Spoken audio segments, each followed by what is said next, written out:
आप सभी को मेरा नमस्कार। स्वागत है आपको एग्जाम रेवोल्यूशन पे। आज हम करने वाले हैं आरआरबी एनटीपीसी के जो 19 मार्च शिफ्ट 1 में पूछा गया जीके जीएस के सारे क्वेश्चंस को देखने वाले हैं। यहाँ आपको 40 का 40 क्वेश्चन एकदम 100% रियल मिलने वाला है जो एग्जाम में आज का पूछा गया है। चलिए वीडियो में बने रहे और क्वेश्चन को देखिए कैसा कैसा क्वेश्चन।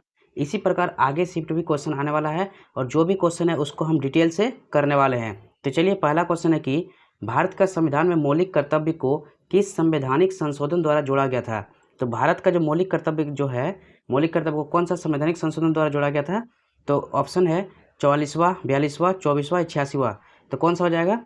ऑप्शन हो जाएगा 42वां संविधान संशोधन। क्या हो जाएगा? 42वां संविधान संशोधन हो जाएगा। मौलिक कर्तव्य को किस में जोड़ा गया था? 42वां संविधान संशोधन में जोड़ा गया था। अगला क्वेश्चन पूछा गया था, पंडित जवाहरलाल नेहरू ने किसे आधुनिक भारत के मंदिर की संख्या दी थी। तो पंडित जवाहरलाल नेहरू ने किसको आधुनिक भारत की मंदिर की संख्या दी थी? पहला ऑप्शन है लौह एवं इस्पात उद्योग, विश्वविद्यालय और स्कूल, बहुउद्देश्य बांध और परियोजना, पंचायत घर। तो किसको दिया था आधुनिक भारत का मंदिर? किसको संख्या दिया था? तो बहुउद्देश्य बांध और परियोजना को दिया था। किसको दिया था? बहुउद्देश्य बांध और परियोजना को दिया था। इसका कारण क्या था देखते हैं। तो भारत के प्रथम प्रधानमंत्री पंडित जवाहरलाल नेहरू, भारत का जो प्रथम प्रधानमंत्री है पंडित जवाहरलाल नेहरू का मानना था कि बांध केवल सिंचाई और बिजली पैदा करने के लिए नहीं, बल्कि ये कृषि विकास को गति देंगे और उद्योगों के साथ जुड़कर ग्रामीण और शहरी दोनों अर्थव्यवस्थाओं में सुधार लाएंगे। इसी वजह से उन्होंने भाखड़ा नाकल बांध, देखिए कौन सा बांध को? भाखड़ा नाकल बांध को, भाखड़ा नाकल बांध के उद्यान के दौरान यह प्रसिद्ध वाक्य कहा था। समझ गए? तो वही मंदिर किसको जवाहरलाल नेहरू ने क्या कहा था? तो बहुउद्देश्य बांध और परियोजना को कहा था। आइए अगला क्वेश्चन को देखते हैं। अगला क्वेश्चन पूछा गया है कि प्रयाग प्रशस्ति जो इलाहाबाद स्तंभ शिलालेख है का संबंध किस शासक से है। तो प्रयाग प्रशस्ति किस शासक से है? ऑप्शन है चंद्रगुप्त, अशोक, समुद्रगुप्त और एक ऑप्शन है स्कंदगुप्त। क्या हो जाएगा? तो मेरे पास हो जाएगा समुद्रगुप्त। क्या हो जाएगा? समुद्रगुप्त हो जाएगा। प्रयाग प्रशस्ति किससे संबंध है? समुद्रगुप्त से संबंध है। आइए इसके बारे में कुछ जानते हैं।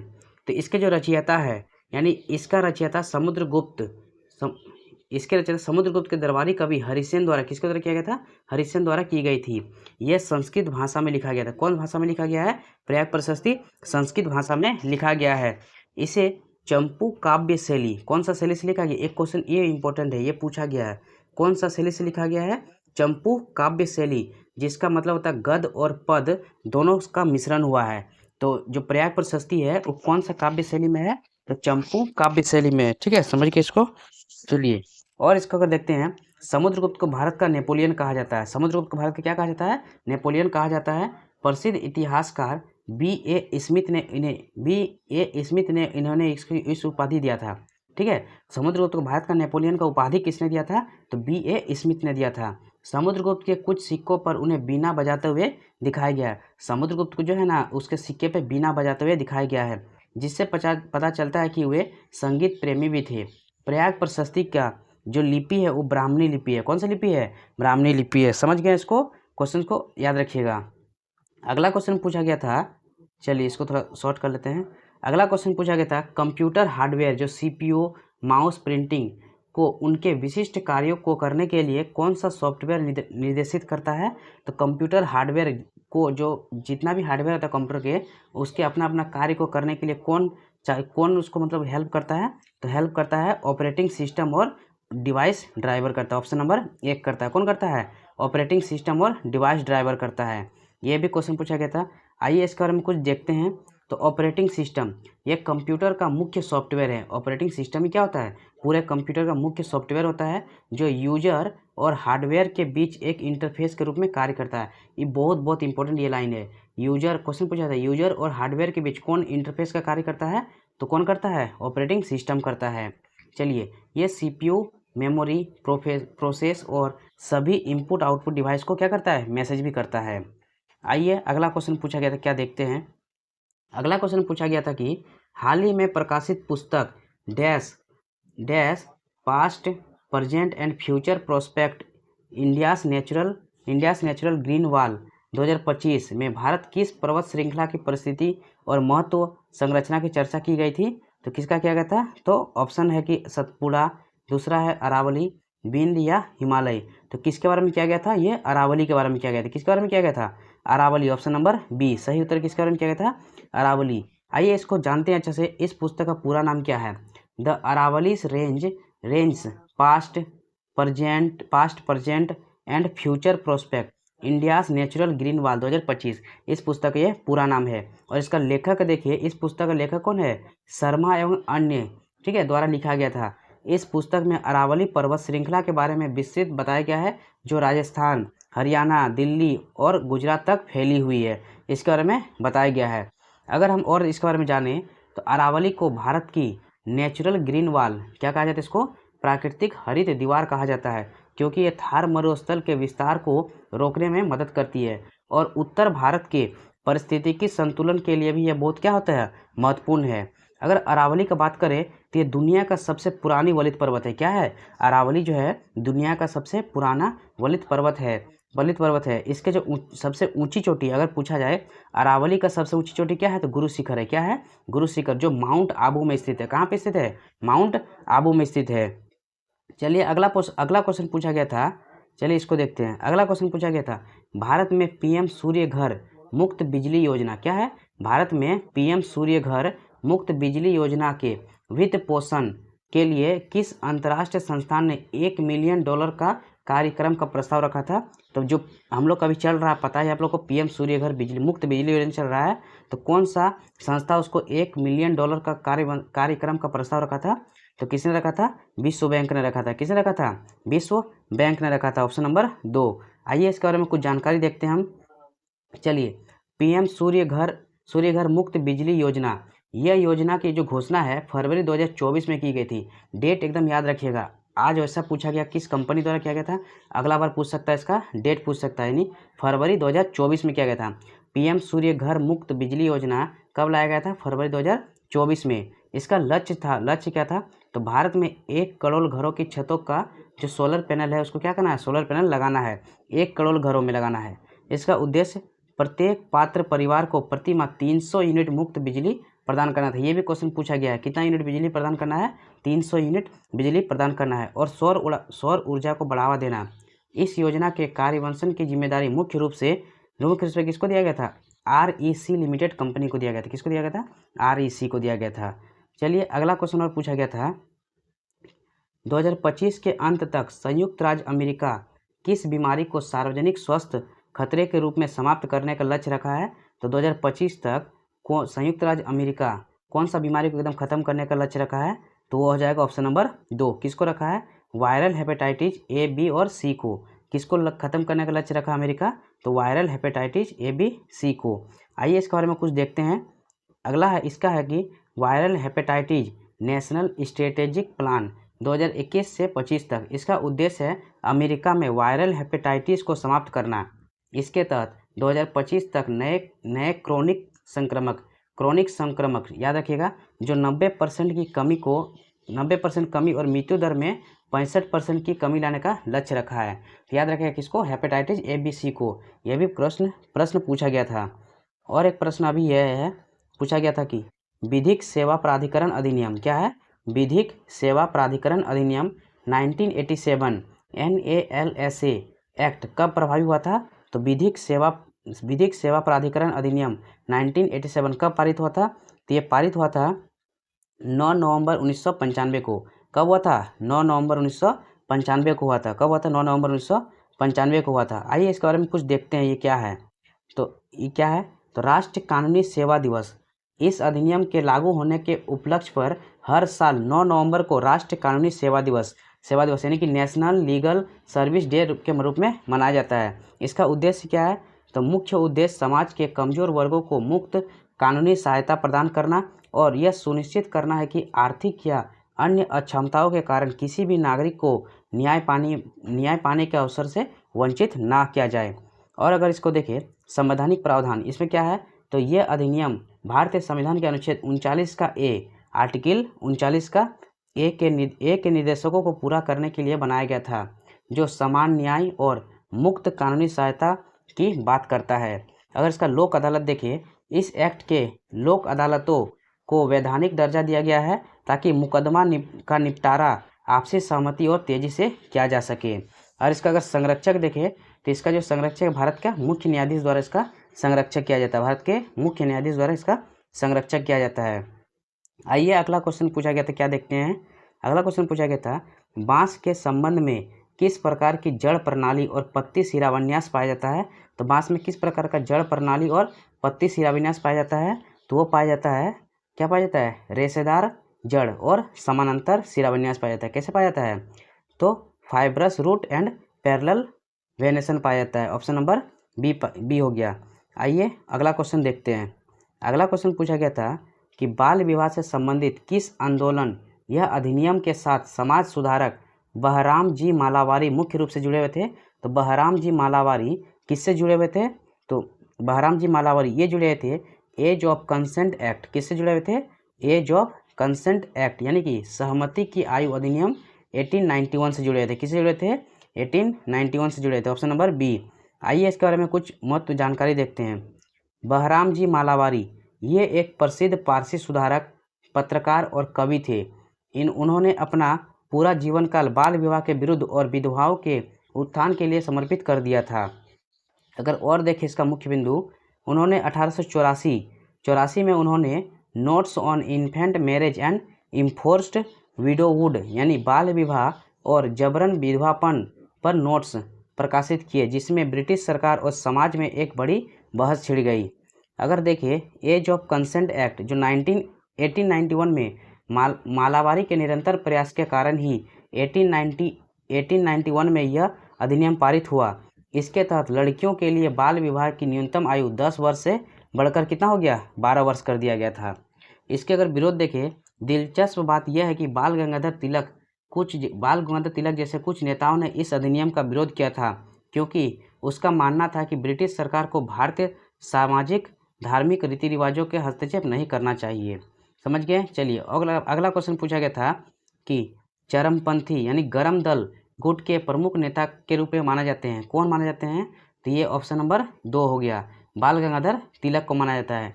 गरम दल के नेता किसको माना जाता है, बाल गंगाधर तिलक को। आइए देखते हैं।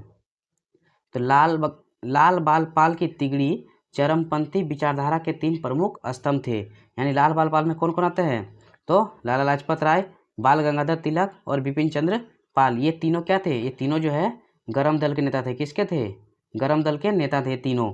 अगर और देखें नरम दल बनाम गरम दल 1907 में सूरत अधिवेशन में भारतीय राष्ट्रीय कांग्रेस के 2 गुटों में विभाजित हो गई थी। गोपाल कृष्ण गोखले और दादा भाई निरोजी नरम दल के थे, जबकि तिलक गरम दल के प्रमुख नेता थे। समझ गए हैं। आइए और देखते हैं इसके बारे में।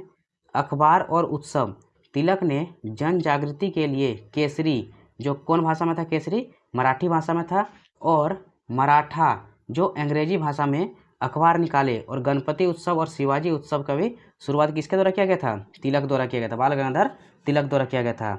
आइए देखते हैं। अगला क्वेश्चन पूछा गया था, वर्तमान में सेनकाकू द्वीप, कौन सा द्वीप, सेनकाकू आइलैंड का प्रशासन किस देश के पास है। तो सेनकाकू अभी वर्तमान में सेनकाकू द्वीप किसके शासन में है, तो वह जापान के शासन में। किसके शासन में है, जापान के शासन में है। चलिए इसके बारे में कुछ देखते हैं क्या है ये। सेनकाकू द्वीप समूह पूर्वी चीन सागर में स्थित निर्जन द्वीप समूह में से एक है। ये पाराद्वीप 1972 में जापान के प्रशासनिक नियंत्रण में है। जापान के अनुसार ये ओकिनावा प्रांत के इशिगागी शहर का हिस्सा है। द्वितीय विश्व युद्ध के बाद ये द्वीप अमेरिका प्रशासन के अधीन थे, जिन्होंने 1972 के ओकिनावा प्रत्यावर्तन समझौता के तहत जापान को फिर क्या कर दिए, वापस सौंप दिया। हालांकि इन पर नियंत्रण जापान का है, लेकिन चीन और ताइवान भी इन पर अपना दावा पेश करते हैं। चीन इन्हें दियाओकू और ताइवान इन्हें तियाओयुताई द्वीप कहते हैं। ये क्षेत्र रणनीतिक रूप से बहुत महत्वपूर्ण है, क्योंकि यहाँ मछली पकड़ने के समृद्ध क्षेत्र और समुद्र के नीचे तेल और प्राकृतिक गैस भंडार होने की संभावना है। चलिए अगला क्वेश्चन पूछा गया था कि बास्केटबॉल का मुख्य केंद्र, जो मुख्य या केंद्र खिलाड़ी स्थित होता है, उसको क्या कहा जाता है। तो बास्केटबॉल में जो मुख्य केंद्र खिलाड़ी होता है उसको सेंटर कहा जाता है। क्या कहा जाता है, centre. Option number C, centre कहा जाता है उसको। क्या कहा जाता है, सेंटर। आइए इसके बारे में कुछ देखते हैं। बास्केटबॉल का आविष्कार जो है किसने किया था? जेम्स नाई स्मिथ ने किया था। 1891 में किया था। किसने कब किया था? जेम्स नाई स्मिथ ने बास्केटबॉल का आविष्कार किया था 1891 में। और इस खेल में जो खिलाड़ी है, प्रत्येक टीम में 5 खिलाड़ी होता है। कितना खिलाड़ी होता है? 5 खिलाड़ी होता है। चलिए अगला देखते हैं कौन सा क्वेश्चन पूछा गया था। तो जीन थेरापी क्या है? जीन थेरापी का मुख्य रूप से किस प्रकार के रोगों का उपचार के लिए उपयोग किया जाता है? जीन थेरापी, ठीक है। तो किसके लिए किया जाता है? तो ये अनुवांशिक विकार के लिए किया जाता है। जेनेटिक डिसऑर्डर के लिए कौन सा उपचार किया जाता है? जीन थेरापी किया जाता है, ठीक है। चलिए इसके बारे में हम देखते हैं अगर क्या है अगला जानकारी। जीन थेरापी में दोषपूर्ण जीन को स्वस्थ जीन में बदला जाता है। जो भी दोषपूर्ण जीन हो जाता है उसको किस में बदल दिया जाता है? स्वस्थ जीन में बदल दिया जाता है। इसका प्रयोग हीमोफीलिया और सिस्टेमेटिक फाइब्रोसिस जैसी बीमारी का इलाज के लिए किया जाता है। ध्यान रखिएगा। अगला क्वेश्चन पूछा गया था, किस अंतर्राष्ट्रीय वित्तीय संस्थान ने भारत में रैंप योजना के लिए $500 मिलियन ऋण देने की मंजूरी दिया है? तो रैंप योजना के लिए $500 मिलियन ऋण देने का मंजूरी दिया है। किसने दिया है? तो आइए इसको देखते हैं। ऑप्शन नंबर 2 यानी विश्व बैंक ने दिया था। किसने दिया था? विश्व बैंक ने दिया था। चलिए इसके बारे में कुछ देखते हैं। रैंप, अगर रैंप का फुल फॉर्म देखें, राइजिंग एंड एस्केलेरेटिंग MSME परफॉर्मेंस है, ठीक है। इसका मुख्य उद्देश्य क्या है? सूक्ष्म और लघु और माध्यम उद्यमियों यानी MSME की स्थिरता में सुधार करना है। समझ गए? अगला क्वेश्चन पूछा गया था, शहरी हवा में PM 2.5 प्रदूषण निम्नलिखित में से किस स्वास्थ्य का समस्या का कारण बन रहा है? तो जो भी प्रदूषण हो रहा है वो किसके लिए कौन सा स्वास्थ्य के लिए हानिकारक हो रहा है? तो किसके लिए हो रहा है? श्वसन संक्रमक में हो रहा है। किस में हो रहा है? श्वसन संक्रमक में हो रहा है। अगर इसका देखिए PM 2.5 बहुत सूक्ष्म कण होते हैं। PM 2.5 क्या है? बहुत ही एक सूक्ष्म कण होता है। बहुत सूक्ष्म कण होता है जो सांस के जरिए फेफड़ों में की गहराई तक पहुंच जाते हैं, जिससे अस्थमा और हृदय रोग का खतरा बढ़ जाता है। समझ गए ना? चलिए अगला क्वेश्चन पूछा गया था कि जब प्रकाश की एक समांतर किरण पुंज अवतल दर्पण पर पड़ती है तो परावर्तित किरणें किस बिंदु पर आभासी होती है? तो देखिए जब प्रकाश जो है एक समानांतर किरण किस में पड़ती है? अवतल किरण में पड़ती है। तो वो जो उसका परावर्तित होता है वो कहाँ पे दिखाई देता है? तो वो एकदम मुख्य फोकस में दिखाई देगा। कहाँ पे दिखाई देगा? एकदम फोकस में दिखाई देगा। कि कहाँ दिखाई देगा? फोकस में। अगर इसके बारे में हम देखें तो अवतल दर्पण को अभिसारी दर्पण क्या कहा जाता है? इसको अभिसारी दर्पण भी कहा जाता है, क्योंकि यहाँ किरणें को एक बिंदु पर इकट्ठा करता है। अगला क्वेश्चन पूछा गया था कि रिंग ऑफ फायर कहाँ स्थित है? तो रिंग ऑफ फायर जो है प्रशांत महासागर में स्थित है। कहाँ स्थित है? प्रशांत महासागर में स्थित है। चलिए इसको देखते हैं रिंग ऑफ फायर को। ये घोड़े की नाल, ठीक है, हॉर्स शो के आकार का क्षेत्र है। यहाँ दुनिया के लगभग 75% सक्रिय ज्वालामुखी पाए जाते हैं और अधिकांश भूकंप यही आते हैं। समझ गए ना? इसलिए इसको रिंग ऑफ फायर कहा गया है। अगला क्वेश्चन पूछा गया था, भारत में ब्लू वाटर पॉलिसी यानी नीला जल नीति किस पुर्तगाली गवर्नर ने शुरू किया था? तो नीला जल नीति यानी ब्लू वाटर पॉलिसी किसने शुरू किया था? तो ब्लू वाटर पॉलिसी शुरू किया था फ्रांसिस्को डी अल्मेडा ने। किसने शुरू किया था? फ्रांसिस्को डी अल्मेडा ने शुरू किया था। अगर इसको देखें तो अल्मेडा भारत के पहले पुर्तगाली वायसराय थे। इस नीति का उद्देश्य जमीन पर किले बनाने के बजाय समुद्र यानी हिंद महासागर पर वर्चस्व स्थापित करना था। इसलिए उन्होंने क्या लाया था? ब्लू वाटर पॉलिसी लेकर आया था। अगला क्वेश्चन पूछा गया था 1998 में कर्नाटक संगीत में उनके योगदान के लिए भारत रत्न से सम्मानित होने वाले पहले संगीतकार कौन थे? तो भारत रत्न से सम्मानित होने वाले पहले जो संगीतकार थे वो MS सुब्बुलक्ष्मी थे। कौन थे?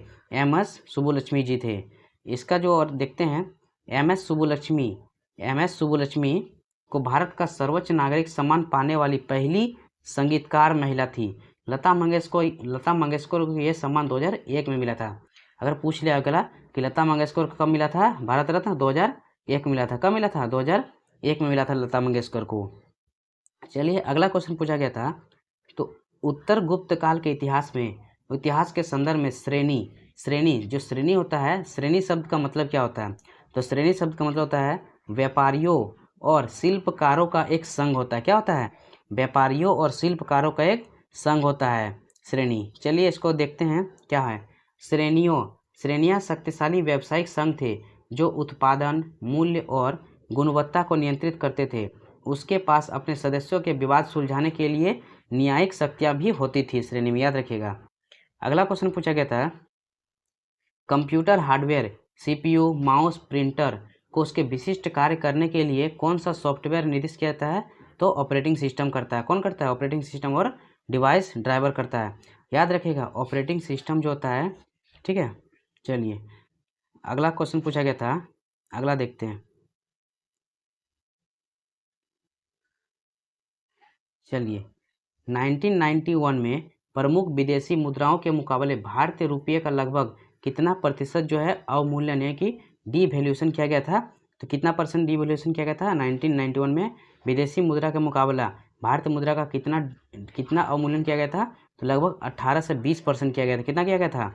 18 से 20% किया गया था। जुलाई 1991 में 2 चरण, 1 जुलाई और 3 जुलाई में अवमूल्यन किया गया था। कितना किया गया था? 18 से 20% तक किया गया था, याद रखिएगा। आइए अगला देखते हैं। क्वेश्चन पूछा गया था क्या, निम्नलिखित में से कौन सा एक उत्कृष्ट गैस यानी नोबेल गैस नहीं है? तो नोबेल गैस कौन सा नहीं है? तो यहाँ पे पता चल रहा है C, option number C, oxygen noble gas नहीं है। अगर हम देखिए उत्कृष्ट गैस जिसको हम नोबेल गैस कहते हैं, ये आवर्त सारणी में समूह 18 ग्रुप 18 में रहता है। कहाँ रहता है? ग्रुप 18 में देखने को मिलता है हमको नोबेल गैस में। इसमें helium, neon, argon, krypton, xenon और रेडन शामिल है। क्या क्या है? Helium, neon, argon, krypton, xenon और रेडन शामिल है। ये गैसें जो है ना क्या होता है, एकदम अनरिएक्टिव होता है, निष्क्रिय होता है, ये किसी से रिएक्ट ही नहीं करता है। चलिए अगला क्वेश्चन पूछा गया था कि वित्त वर्ष 2024-25 में प्रवासी भारतीय जो NRI होता है द्वारा भारत में कुल कितनी राशि यानी कितनी रिमिटांस भेजा गया था? तो टोटल कितना भेजा गया था? तो 135.46 मिलियन डॉलर। कितना है? 135.46 मिलियन डॉलर। देखिए भारत दुनिया में रिमिटांस प्राप्त करने वाला सबसे बड़ा देश बना हुआ है। अगर रिमिटांस प्राप्त करने वाला पूछा है सबसे बड़ा देश कौन सा है, तो भारत। अच्छा, रिमिटांस क्या होता है? तो रिमिटांस वो होता है, आदमी रह रहा है भारत में लेकिन वो काम कर रहा है विदेश में काम कर जो भी पैसा होता है वो कहाँ भेज रहा है? अपना परिवार को भेज रहा है, यानी कि भारत भेज रहा है। तो वो पैसा हम लोग के लिए क्या हुआ? विदेशी मुद्रा भंडार, यानी भारत का विदेशी मुद्रा भंडार क्या हो रहा है? बढ़ रहा है इस आदमी की वजह से। तो इसी को हम क्या कहते हैं? रिमिटांस कहते हैं। चलिए अगला देखते हैं। भारतीय संविधान की प्रस्तावना में वर्णित संप्रभु शब्द का सही अर्थ क्या होता है? तो संप्रभु का मतलब क्या होता है कि एक ऐसा देश जो अपने आंतरिक और बाहरी मामलों को संचालित करने के लिए स्वतंत्र है। संप्रभु मतलब क्या होता है? अपने आप में क्या होना? स्वतंत्र होना, अपने आप में स्वतंत्र होना। अगला क्वेश्चन पूछा गया था, प्राचीन समुद्री परंपरा को पुनर्जीवित करने के लिए निर्मित 1500 साल पुरानी सिलाई तकनीक आधारित भारतीय नौसेना का जहाज का क्या नाम था? तो एक सबसे पुराना जहाज का एक तकनीक का नाम था, क्या नाम था उसका? तो INSB कोंडिया। क्या था? INSB कोंडे नाम था उसका। चलिए इसका जानकारी देखते हैं। इसे बिना लोहे के कील के लकड़ी के तख्तों को रस्सियों से मिलाकर बनाया गया था। चलिए अगला क्वेश्चन पूछा गया था, निम्नलिखित में से कौन सा पर्वत श्रेणी ट्रांस हिमालय का हिस्सा है? ट्रांस हिमालय का हिस्सा कौन सा हो जाएगा? तो हो जाएगा ऑप्शन नंबर सी, काराकोरम किसका हिस्सा है? ट्रांस हिमालय का हिस्सा है। अगर हम देखें ट्रांस हिमालय में क्या क्या आता है, तो ट्रांस हिमालय में आता है मेरे पास काराकोरम हो गया, लद्दाख हो गया, जास्कर श्रेणी। क्या क्या आता है ट्रांस हिमालय में? काराकोरम, लद्दाख और जास्कर किस में आता है? ट्रांस हिमालय में आता है। अच्छा, दुनिया की दूसरी सबसे ऊंची चोटी जो K2 जिसको गॉडविन ऑस्टिन के नाम से जाना जाता है, वो काराकोरम श्रेणी में अवस्थित है। कहाँ पर अवस्थित है? काराकोरम श्रेणी में अवस्थित है। अगला क्वेश्चन पूछा गया था कि भारतीय संविधान के अनुच्छेद 156 के अनुसार राज्य के राज्यपाल को उनके पद से हटाने का अधिकार किसके पास है? तो देखिए 156 के अनुसार जितने भी राज्य है उसके राज्यपाल को हटाने का शक्ति किसके पास है? तो केवल और केवल भारत के राष्ट्रपति के पास है। किसके पास है? भारत के राष्ट्रपति के पास है। अनुच्छेद 156 के 1 के तहत राज्यपाल राष्ट्रपति के प्रसाद पर्यंत यानी during the pleaser of the president के पद धारण करते हैं। यानी राष्ट्रपति जब चाहे उसको क्या कर सकता है, उसके पद से हटा सकता है। चलिए अगला क्वेश्चन पूछा गया था, भगवान बुद्ध के संवादों और उपदेशों का संग्रह किस पिटक में है। देखिए बुद्ध का जितना भी संवाद है और उपदेश है उसको कहाँ संग्रह किया गया था, तो उसको संग्रह किया गया था सूत पिटक में। कहाँ किया गया था, सूत पिटक। पिटक जो होता है 3 प्रकार का होता है। पहला तो हो गया सूत पिटक, जिसमें संवादों और उपदेशों को क्या किया गया था, उसको स्टोर किया गया था। अगला पूछ सकता है अगला टाइम में कि विनय पिटक क्या है, तो इसमें जो है भिक्षुओं के लिए मठवासी नियम वगैरह था। जितना भी वहाँ पे भिक्षुओं मतलब क्या हो गया, वहाँ पे जितना भी स्टूडेंट लोग रहते थे उसके लिए नियम जो होता था, उसका नियम क्या क्या करना है क्या नहीं करना है, वो नियम कहाँ लिखा होता था, तो विनय पिटक में लिखा होता था। और अभिधम पिटक, इसमें बौद्ध धर्म के दार्शनिक सिद्धांतों की व्याख्या किया गया है। अगर पूछिए बौद्ध धर्म के दार्शनिक सिद्धांतों की व्याख्या कहाँ की गई है, तो अभिधम पिटक में की गई है। कहाँ की गई है, अभिधम पिटक में की गई है। अगला क्वेश्चन पूछा था, कुंडनकुलम परमाणु ऊर्जा संयंत्र भारत में किस राज्य में स्थित है, तो कुंडनकुलम कहाँ स्थित है, तो कुंडनकुलम स्थित है, आप कहेंगे कि ऑप्शन नंबर बी तमिलनाडु में स्थित है। कुंडनकुलम कहाँ स्थित है, तमिलनाडु में स्थित है। और ये जो है भारत का सबसे बड़ा परमाणु ऊर्जा केंद्र है। क्या है ये, भारत का सबसे बड़ा परमाणु ऊर्जा केंद्र है। इसे रूस की सहायता से बनाया गया था, याद रखिएगा। कुंडनकुलम किसके सहायता से बनाया गया था, तो रसिया की सहायता से बनाया गया था। कुंडनकुलम किसके सहायता से बनाया गया था, रसिया की सहायता से बनाया गया था। तो ये मेरा पूरा का पूरा 40 क्वेश्चन जो आज 19 मार्च को पूछा गया जीकेजीएस का पूरा 40 क्वेश्चन को हम देख लिए। आप लोग भी इस बार देखिए, जिसका इसका आज एग्जाम था, यहाँ से आप बता सकते हैं कि आपका कितना सही और कितना गलत हुआ है। चलिए मिलते हैं इसी तरह अगले सेशन में, और अगले जो शिफ्ट होगा उसका एनालिसिस के साथ। देखने के लिए मेरा चैनल को सब्सक्राइब करें, और ये वीडियो कैसा लगा एक कमेंट और लाइक ज़रूर कीजिएगा। जय हिंद।